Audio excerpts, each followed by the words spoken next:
વિદ્યાર્થી મિત્રો, અગાઉના વિડીયોમાં આપણે કાર્બનિક રસાયણ એટલે કે જૈવ અણુ તરીકે લિપિડ્સ વિશે સમજ્યા. હવે વિદ્યાર્થી મિત્રો, આજે બીજો એક જૈવ અણુ તરીકે કાર્બોહાઈડ્રેટ કાર્બોદિત વિશે સમજીશું. પ્રથમ આપણે વિચારીએ કે લિપિડ ના બંધારણમાં ગ્લિસરોલ, ફેટી એસિડ બંને જોડાયેલા, એ સિવાય જટિલ ઘટક હોય, બિન લિપિડ ઘટક વગેરે ગણ્યા, અને એમાં કાર્બન, હાઇડ્રોજન અને ઓક્સિજનના પરમાણુ હતા. ટૂંકમાં આ ત્રણ જ ઘટકો મુખ્ય હતા: કાર્બન, હાઇડ્રોજન, ઓક્સિજન. તથા હાઇડ્રોજનનું જે પ્રમાણ છે એ પ્રમાણ ઓક્સિજન કરતા અનેક ગણું લિપિડ્સ ની અંદર જોવા મળે છે. જ્યારે આપણે કાર્બોદિતની વાત કરીએ તો કાર્બોદિતના બંધારણમાં પણ કાર્બન, હાઇડ્રોજન, ઓક્સિજનના પરમાણુ, પણ હાઇડ્રોજન અને ઓક્સિજનનું પ્રમાણ સામાન્યતઃ 2:1 હોય છે. યાદ રાખજો, હાઇડ્રોજન ઓક્સિજનનું પ્રમાણ 2:1. લિપિડ્સમાં હાઇડ્રોજનનું પ્રમાણ ઓક્સિજન કરતા પુષ્કળ. સામ્યતાની વાત આવે તો બંનેમાં કાર્બન, હાઇડ્રોજન, ઓક્સિજન જ છે, એમાં નાઇટ્રોજન જેવા ઘટકો નથી. હા, જટિલ લિપિડ્સ હોય તો એમાં આપણે ફોસ્ફેટ ગ્રુપ કે વગેરે જોવા મળે. હવે વિદ્યાર્થી મિત્રો, તો આ એક ડિફરન્સ જણાવ્યો છે.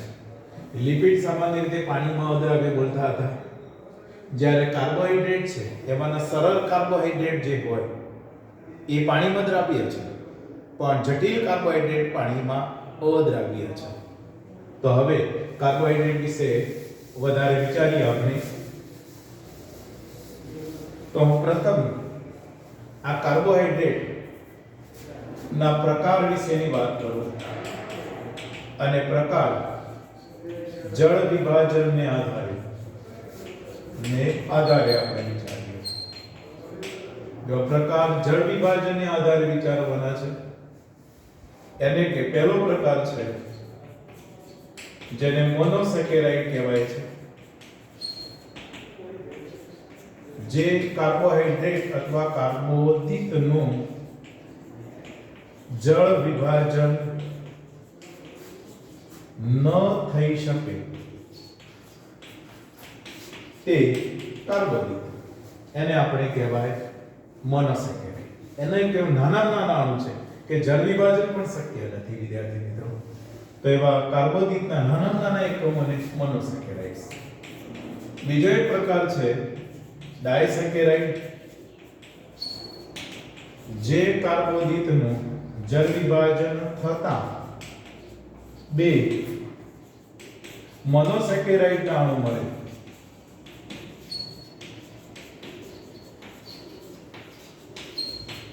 તેને આપણે ડાયસેકેરાઇડ કહીશું. બે મોનોસેકેરાઇડ. અને ત્રીજો પ્રકાર છે પોલિસેકેરાઇડ, કે જે કાર્બોદિતનું જળ વિભાજન થતા અનેક અસંખ્ય મોનોસેકેરાઇડના અણુ મળે, તેને આપણે પોલિસેકેરાઇડ કહેવાય. એક અલગ શબ્દ પણ બોલાય છે વિદ્યાર્થી મિત્રો, ઓલિગોસેકેરાઇડ. તો ઓલિગોસેકેરાઇડ માટે જે કાર્બોદિતનું જળ વિભાજન થતા 2 થી 10 મોનોસેકેરાઇડ મળે, મોનોસેકેરાઇડના અણુ મળે, તો 2 થી 10 અનેક. તો વિદ્યાર્થી મિત્રો, આવો પણ પ્રકાર, એટલે ઘણી વખતે મોનોડાયપોલી, જેમ સંસ્કૃતમાં એકવચન, દ્વિવચન, બહુવચન, એ રીતે પણ પ્રકાર. ક્યારેક એવું એ બોલે મોનો, ઓલિગો અને પોલી, કારણ કે ડાયસેકેરાઇડ એ ઓલિગોમાં આવી જાય છે, 2 થી 10. એટલે મોનો, ઓલિગો અને પોલી. મોનો એટલે એક જ મોનોસેકેરાઇડ કે જેમાં જળ વિભાજન જ નથી થતું.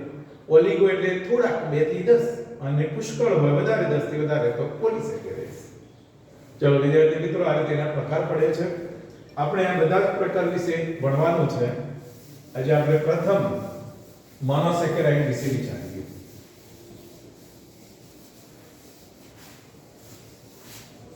હવે મોનોસેકેરાઇડ ના બંધારણની વાત કરું તો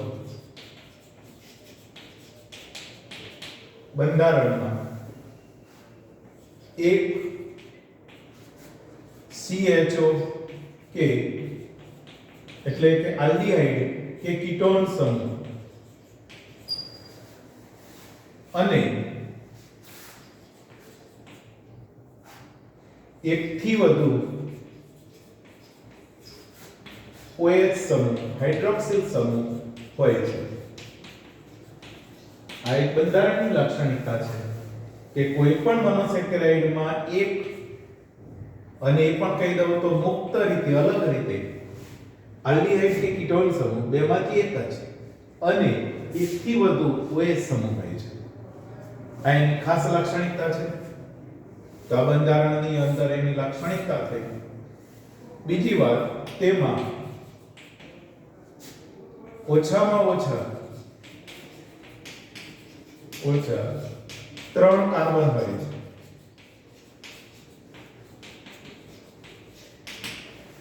તો હવે વિદ્યાર્થી મિત્રો વિચારો કે દાખલા તરીકે 3 કાર્બન બતાવે,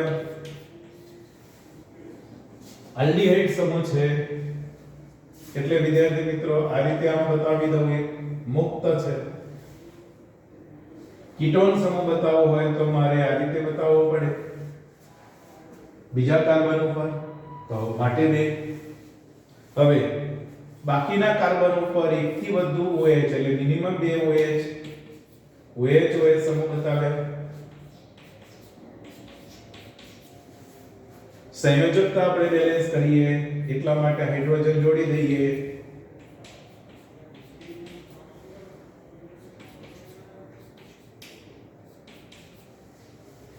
અહીં તમે જોઈ શકો છો કે આ પણ 3 કાર્બન છે, આમાં પણ 3. આમાં કીટોન સમૂહ આવેલો છે તો આમાં આલ્ડીહાઇડ સમૂહ. આમાં પણ જો એકથી વધુ એટલે મિનિમમ 2 OH સમૂહ બતાવે બંનેમાં 3 કાર્બન છે. એટલે આપણે હવે બીજી એક વાત ઉપર આવી જઈએ કે કાર્બન સંખ્યાને આધારે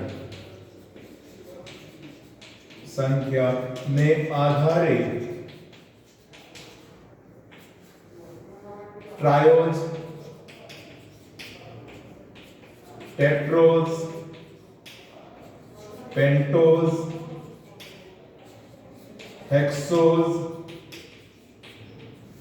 હવે બધા જ મોનોસેકેરાઇડ સ્વાદી ગળ્યા છે એટલે આપણે શર્કરા તરીકે બોલીશું. તો વિદ્યાર્થી મિત્રો અહીં બંને મેં ટ્રાયોઝ શર્કરાઓ બતાવી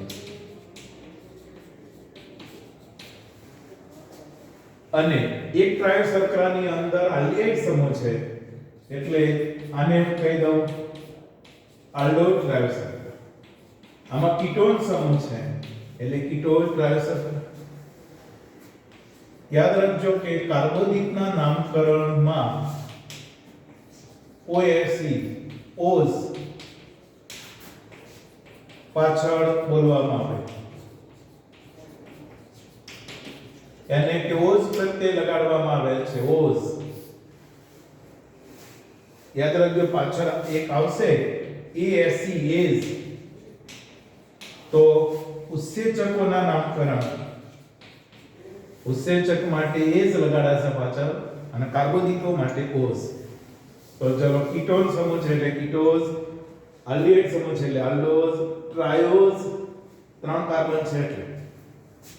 હવે વિદ્યાર્થી મિત્રો હું આના ટ્રાયોઝના જે આપણા અભ્યાસનું ઉદાહરણ છે તેની વાત કરું તો એક ગ્લિસરાલ્ડીહાઇડ અને બીજું ઉદાહરણ છે ડાયહાઇડ્રોક્સી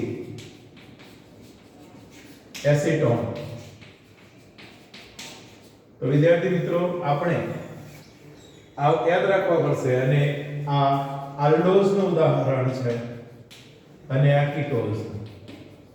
એનો મતલબ વિદ્યાર્થી મિત્રો આ રહી તે આલ્ડોઝ ટ્રાયોસ છે, એનું નામ છે ડાયહાઇડ્રોક્સેસીટોન. એ જ રીતે વિદ્યાર્થી મિત્રો આ રહ્યું તે એ ગ્લિસરાલ્ડિહાઇડ છે, આલ્ડોઝ ટ્રાયોસ. આ ઉદાહરણનો ઉપયોગ અને આ નામ આના પછીના ચેપ્ટરમાં આવવાના છે, એટલે આપણે વિદ્યાર્થી મિત્રો યાદ રાખવા પડશે.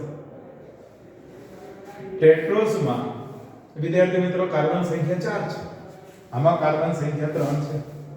એટલા માટે હું આ ટ્રાયોસનું રાસાયણિક સૂત્ર કહું ને તો C3H6O3, આનું C4H8O4, પેન્ટોઝ C5H10O5, C6H12O6.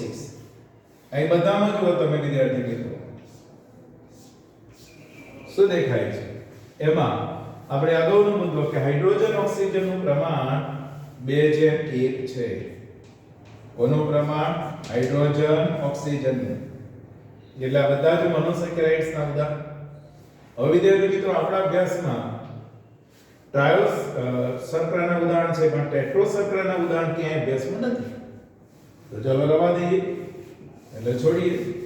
તો હવે આપણે વિચારીએ કે પેન્ટોઝ શર્કરાના ઉદાહરણ.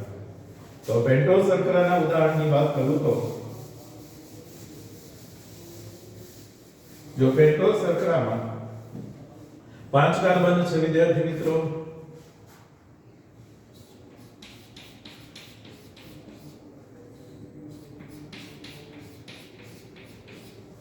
પાંચ કાર્બન બતાવી દીધા પેન્ટોઝ શર્કરામાં. આલ્ડીહાઇડ સમૂહ છે, કીટોન સમૂહ છે, બાકીના કાર્બન ઉપર OH જો હાઇડ્રોક્સિલ સમૂહ અને સંયોજકતા પૂરી કરી દો. અહીં પણ વિદ્યાર્થી મિત્રો OH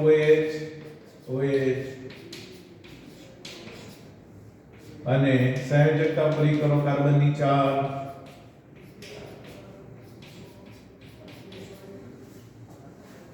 તો વિદ્યાર્થી મિત્રો અહીં બે મેં બંધારણીય સૂત્ર બતાવે, પેન્ટોઝ ના બતાવે. એમાં આ રહ્યું તે મારે કહેવાય કીટોઝ પેન્ટોઝ શર્કરા, અને આ રહી આલ્ડોઝ પેન્ટોઝ શર્કરા. આ કીટોઝ પેન્ટોઝ શર્કરા છે એને આપણે રિબ્યુલોઝ કહીશું, અને આને રિબોઝ કહેવામાં આવે છે. રિબોઝ શર્કરા. તો પેન્ટોઝ શર્કરાના બે ઉદાહરણ આપી દીધા. 5 કાર્બન છે વિદ્યાર્થી મિત્રો, અને એમાં કીટોઝ પેન્ટોઝ નું ઉદાહરણ રિબ્યુલોઝ, આલ્ડોઝ પેન્ટોઝ નું ઉદાહરણ રિબોઝ. હવે વિદ્યાર્થી મિત્રો આ રિબ્યુલોઝ આપણે એક RUBP નામનું સંયોજન ભણીશું. રિબ્યુલોઝ બાયફોસ્ફેટ જે પ્રકાશ સંશ્લેષણની અંદર ભાગ ભજવે છે ત્યારે વિચારશું. એટલે કે બસ સંયોજનના બંધારણ રિબોઝ વિદ્યાર્થી મિત્રો RNA શક્તિચરણ ATP જેવા સંયોજનના બંધારણમાં જોવા મળે છે.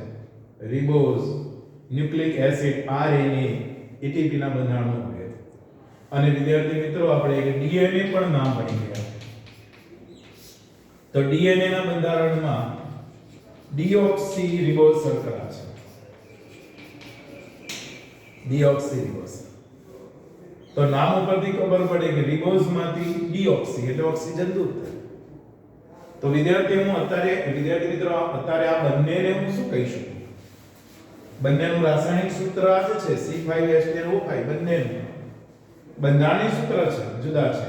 એટલે કહેવાય બે એકબીજાના સમઘટક આઇસોમર છે. અગાઉ પણ આપણે ગ્લિસરાલ્ડિહાઇડ અને જે ડાયહાઇડ્રોક્સી એસિટોન ભણ્યા એ પણ એકબીજાના સમઘટક છે.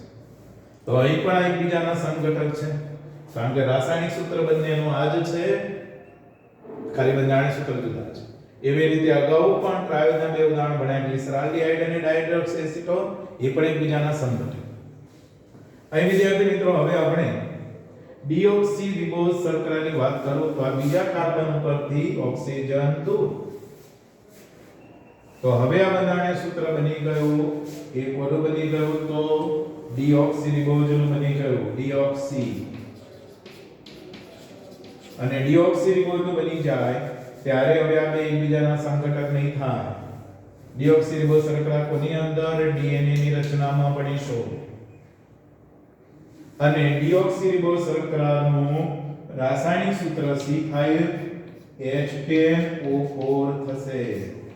અપવાદ છે, હાઇડ્રોજન ઓક્સિજનનું પ્રમાણ 2:1 નથી, અપવાદ છે.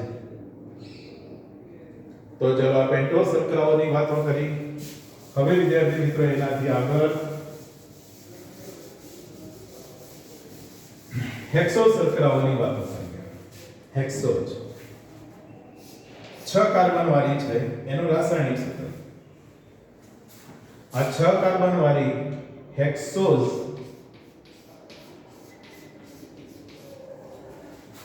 શર્કરાઓના બંધારણીય સૂત્ર વિચારીએ.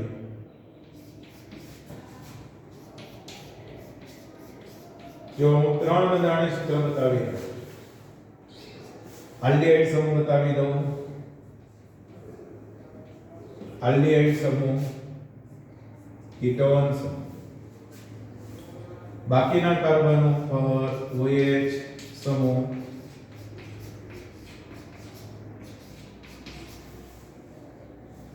અહીં પણ OH,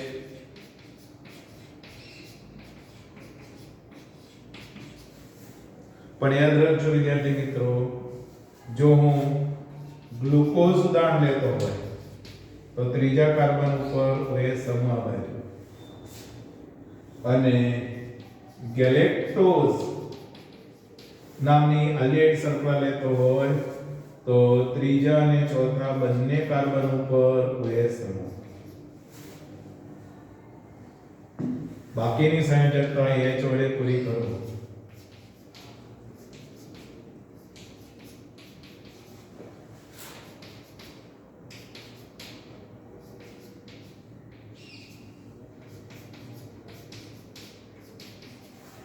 અહીં વિદ્યાર્થી મિત્રો OH ત્રીજા કાર્બન ઉપર, જો બધામાં ત્રીજા કાર્બન ઉપર OH સમૂહ એ એની ત્રિપરિમાણ રચનાને આધારે આપણે ઓપોઝિટ બતાવ્યો છે. કેમિસ્ટ્રીની અંદર આવશે એટલે આપણે અત્યારે એની ચર્ચા નથી કરતા. અને આ જે બની ગયો એને મારે કહેવાય ફ્રુક્ટોઝ. તો વિદ્યાર્થી મિત્રો આ થઈ ગયા હેક્સોઝ શર્કરાના ઉદાહરણ. એમાં બંને રહી એક આલ્ડોઝ કહેવાય, આ રહી એક કીટોઝ કહેવાય, એટલે કીટોઝ હેક્સોઝ. આ બે આલ્ડોઝ હેક્સોઝ. આ પણ આનો સંઘટક, આનો સંઘટક, આ બે પણ એકબીજાના સંઘટક. આ ત્રણેય એકબીજાના સંઘટક છે, કારણ કે ત્રણેયનું રાસાયણિક સૂત્ર C6H12O6 છે. તો ચલો આના ઉદાહરણ કયા આવ્યા? Glucose, galactose, fructose. ચલો હવે આપણે ઉદાહરણો ભણ્યા પછી વિદ્યાર્થી મિત્રો, ઉદાહરણો ભણ્યા પછી કેટલાક સામાન્ય ગુણધર્મ મોનોસેકેરાઇડના વિચારીએ. સામાન્ય ગુણધર્મ, એક તો બધા જ મોનોસેકેરાઇડ પાણીમાં દ્રાવ્ય. બીજો ગુણધર્મ, બધા જ મોનોસેકેરાઇડ સ્વાદે ગળે, એટલે એને આપણે ઉર્ફે શર્કરા કહેવાય. ત્રીજું, બધા જ મોનોસેકેરાઇડનું જળ વિભાજન ન થઈ શકે. બધા જ મોનોસેકેરાઇડ કોષરસ પટલ કે પટલીય રચનામાંથી પસાર થઈ શકે. યાદ રાખજો, કોષરસ પટલમાંથી પસાર થઈ શકે. મોનોસેકેરાઇડ જ ડાયસેકેરાઇડ, પોલીસેકેરાઇડ પસાર થઈ શકતા નથી. આ મેઇન એના ગુણધર્મો છે. અને એનું સામાન્ય રાસાયણિક સૂત્ર આપણે વિચારીએ કે ભાઈ સામાન્ય રાસાયણિક સૂત્ર અપવાદને બાદ કરતા CnH2O કૌંસ બાર n આપણે જાણીએ છીએ કે C3H2O કૌંસ બાર 3 એટલે શું લખતા હતા C3H6O3 ક્રાયોઝ માટે, પેન્ટોઝ માટે 5, હેક્સોઝ માટે 6 વગેરે. ચલો આ એના સામાન્ય ગુણધર્મો થઈ ગયા મોનોસેકેરાઇડના કે પાણીમાં દ્રાવ્ય જ છે, સ્વાદે ગળ્યા છે માટે શર્કરા. ડાયસેકેરાઇડ પણ આવા જ હોય છે, પાણીમાં દ્રાવ્ય અને સ્વાદે ગળે એટલે એમને પણ શર્કરા કહીશું. પણ ડાયસેકેરાઇડનું જ્યારે વિભાજન થશે આનું નહીં, ડાયસેકેરાઇડ પટલમાંથી પસાર નહીં થાય, આ થાય છે અને એનું રાસાયણિક સૂત્ર જુદું આવશે. હવે વિદ્યાર્થી મિત્રો હું ચક્રીય સ્વરૂપની વાત કરું. ચક્રીય સ્વરૂપ, ગ્લુકોઝના ચક્રીય સ્વરૂપની વાત. હવે વિદ્યાર્થી મિત્રો ગ્લુકોઝનું જ્યારે ચક્રીય સ્વરૂપ બનાવવાની વાત આવે ત્યારે બરોબર વિચારજો. આ પહેલો કાર્બન છે, આ બીજો છે, ત્રીજો છે, ચોથો છે, પાંચમો, છઠ્ઠો. એમાં પહેલો અને પાંચમો કાર્બન જોડાય છે ઓક્સિજન વડે. પહેલો અને પાંચમો. તો જુઓ વિચારો,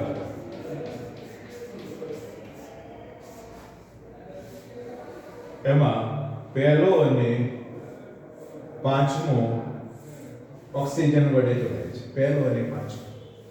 બાકીના તો OH, H, OH, H, OH, H,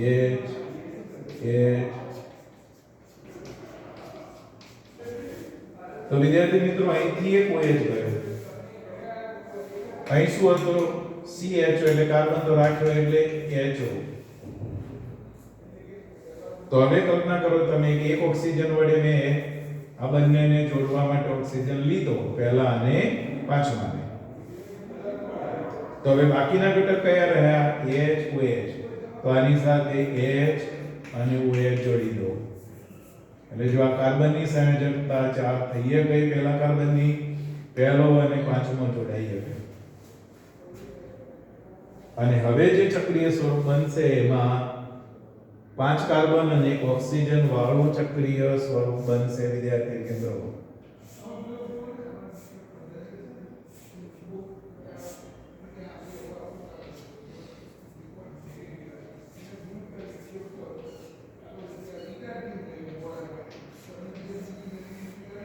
તો અહીં તમે જોઈ શકો છો કે પહેલા નંબરનો કાર્બન, બીજા, ત્રીજા, ચોથા, પાંચમા, છઠ્ઠા.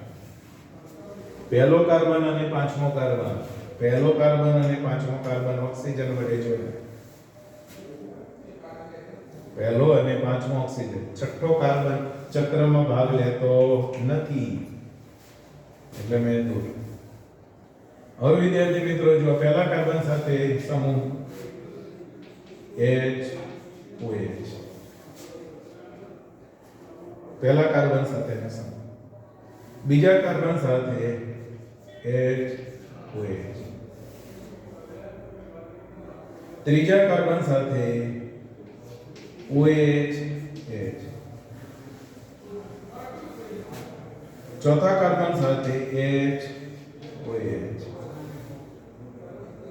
પાંચમા કાર્બન સાથે જો એક ઓક્સિજન સાથે છે, એક ચોથા કાર્બન સાથે, એક સંયોજકતા ચોથા કાર્બન સાથે, એક ઓક્સિજન અને એક છઠ્ઠા, તો ફક્ત H. અને હવે છઠ્ઠા કાર્બન સાથે વિચારો તો H, H અને OH.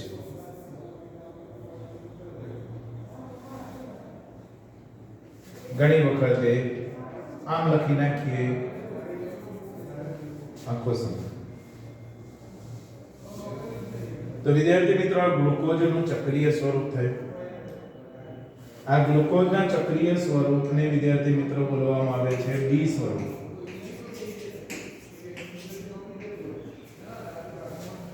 ડી સ્વરૂપમાં આજે છઠ્ઠો કાર્બનને આ રીતે લખવામાં આવે છે અને અવકાશમાં એની ચોક્કસ ગોઠવણી હશે. હવે આ પહેલા કાર્બનના ગોઠવણીને આધારે વિદ્યાર્થી મિત્રો આના ડી સ્વરૂપના બે પ્રકાર બને છે, આલ્ફા ડી અને બીટા ડી સ્વરૂપ, એવા બે પ્રકાર. હવે જ્યારે પહેલા કાર્બન ઉપર H ઉપર અને OH નીચે, તો વિદ્યાર્થી મિત્રો આ આલ્ફા ડી સ્વરૂપ થઈ ગયું અને OH H હું આમ લખું વિદ્યાર્થી, તો એ બીટા ડી સ્વરૂપ થયું. તો આપણે આલ્ફા ડી ગ્લુકોઝ ની હું વાત કરીશ, ક્યાં બીટા ડી ગ્લુકોઝ ની વાત કરીશ. તો ચલો ડી સ્વરૂપ એટલે છઠ્ઠા કાર્બનમાં આવેલા ગ્રુપને આધારે, અને પહેલા કાર્બન ઉપર HOH ની ગોઠવણીને આધારે વિદ્યાર્થી મિત્રો આમ લઉં ત્યારે આલ્ફા ડી સ્વરૂપ, અને મારે કહેવાય આલ્ફા ડી. અને જ્યારે હું આ રીતે બતાવું ત્યારે જે સ્વરૂપ બની ગયું એને મારે કહેવાય બીટા ડી ગ્લુકોઝ સ્વરૂપ. તો આપણે પાછળ આવો ચક્રીય સ્વરૂપ ભણવાના છે એટલે યાદ રાખજો વિદ્યાર્થી. એવું જ એક બીજું ચક્રીય સ્વરૂપ તમને હવે હું રિબોઝનું સમજાવું. રિબોઝ. હવે રિબોઝ શર્કરા વિશે વિચારો તમે.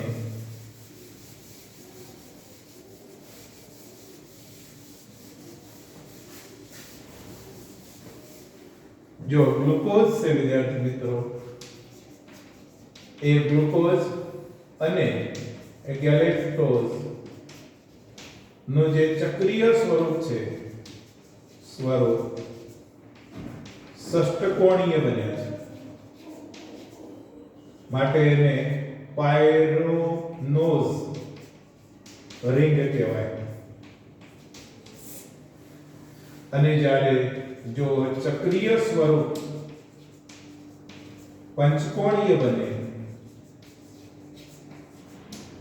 બને તો જે ફાયરોનોઝ અથવા ફ્યુરોનોઝ રિંગ કહેવાય. તો હવે આપણે વિચારીએ તો ચક્રીય સ્વરૂપ કોના, પંચકોણીય સ્વરૂપ કોના બની શકે? તો રિબોઝ ના બને, ડીઓક્સી રિબોઝ ના બની શકે, અરે ફ્રુક્ટોઝ ના પણ બને. તો એના પંચકોણીય સ્વરૂપ છે. તો પંચકોણીય સ્વરૂપ માટે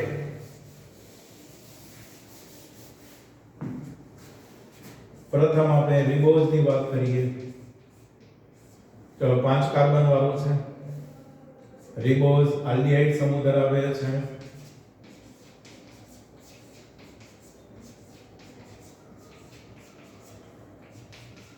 ચલો એક આલ્ડિહાઇડ સમૂહ અને બાકી ઉપર હાઇડ્રોક્સિલ સમૂહ. કાર્બન નંબર થઈ ગયા 1 2 3 4 5. એમાં પહેલો અને જો છેલ્લો કાર્બન ચક્રમાં ભાગ નહીં ભજવે એટલે પહેલો અને પાંચમો જોડાશે, એટલા માટે સ્વરૂપ આવું બનશે.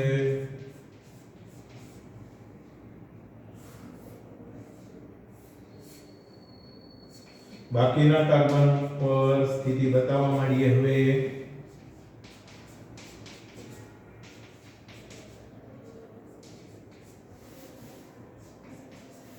ચલો હવે જાણો છો કે ભાઈ આ એક સમૂહ અને આ ઘટકમાંથી ઓક્સિજન જોડે છે પહેલા ને પાંચમા ને, તો બાકી રહી ગયા ઘટક HOH. તો પહેલા કાર્બન એની 4 સંયોજકતાઓ થઈ ગઈ, બીજાની 4 થઈ ગઈ, ત્રીજાની, ચોથાની પણ જુઓ 4 અને પાંચમી. હવે વિદ્યાર્થી મિત્રો આનું ચક્રીય સ્વરૂપ તમે વિચારો તો હું એ ચક્રીય સ્વરૂપને આ રીતે પંચકોણીય બતાવીશ. ઓક્સિજન, પહેલો કાર્બન, બીજો, ત્રીજો, ચોથો અને પાંચમો.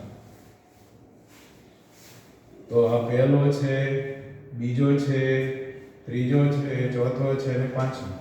પહેલો અને આ ચોથો બંને ઓક્સિજન વડે, પહેલો અને ચોથો બંને ઓક્સિજન વડે જોડાય. પાંચમો ભાગ. તો ચલો આ રીતે આખી પંચકોણીય રિંગ બનશે.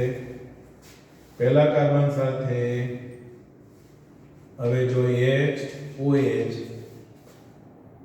બીજા કાર્બન સાથે HOH, ત્રીજા કાર્બન સાથે HOH, ચોથા કાર્બન સાથે ફક્ત H જ બાકી રહ્યો, બાકી ચાર સંયોજકતા થઈ ગયા. અને પાંચમા કાર્બન સાથે HOH, અથવા બધું ભેગું બતાવી દઉં CH2OH. આ થઈ ગયું વિદ્યાર્થી મિત્રો ડી સ્વરૂપ. કોનો ડી સ્વરૂપ બતાવ્યું? આ રિબોઝ શર્કરા હતી. રિબોઝ શર્કરાનો ડી સ્વરૂપ.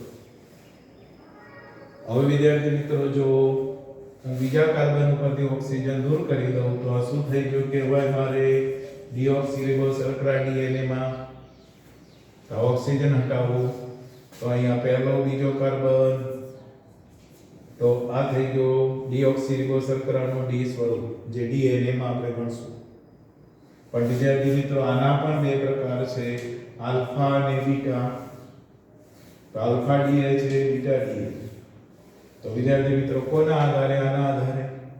હવે જો હું અહીં OH અને નીચે H બતાવું તો વિદ્યાર્થી મિત્રો આ થઈ ગયું બીટા D સ્વરૂપ. અને વિદ્યાર્થી મિત્રો જાણીએ છીએ કે H અને OH સ્વરૂપ બતાવવું તો આ થઈ ગયું આલ્ફા D સ્વરૂપ.